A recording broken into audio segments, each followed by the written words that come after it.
अस्सलाम वालेकुम। तो उम्मीद करते हैं सब खैरियत से होंगे। तो करेंगे आज दा व्लॉग स्टार्ट, क्योंकि मैंने पे जुम्मा पढ़ा। तो जुम्मा पढ़ के आए हैं, आज बड़ी लेट हो गए थे जुम्मे ते, लेट ही पहुँचे हैं। तो रश ही बड़ा सी, बाद जाके पढ़ लिया। तो फिर आए हैं शीशे च, दो चार मैगे सेल्फी मार लिए। ते इत्थे दो चार सेल्फी मारे, एक वीडियो बनाई है, फिर खाना खान लग गए हैं।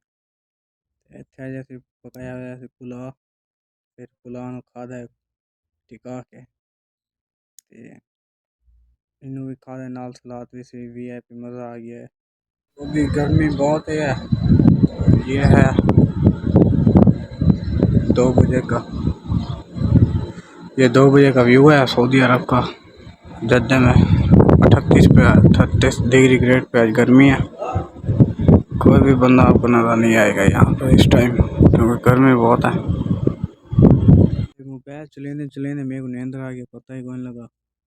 बल जेड़ा उठा ना रिठा मोबाइल तले पिया, गिलास तो टुटा पिया। मैं पता नहीं है क्या थी। अंगूर गिनण गए थे, अंगूर सारे सानू मिले खराब।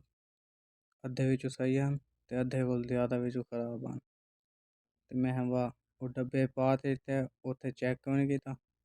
ते अगू डिठे थे सारे ही खराब निकले। ये हुण सारे कट गए, जेड़े सही सी वो इत्थां लाते हैं, जेड़े खराब हैं वो इत्थां। ये हैं और ये हैं और ये हैं, ये जेड़े सही हैं वो यही बचन। देख लो कि फ्रॉड में। आज दा व्लॉग करेंगे इत्थे ही खत्म। मिलसूं अगले व्लॉग। अगर किसी ने मेरे चैनल को सब्सक्राइब नहीं किया तो मेरे को सब्सक्राइब करो, ते मेरे डेली दे व्लॉग देख के मजा लो।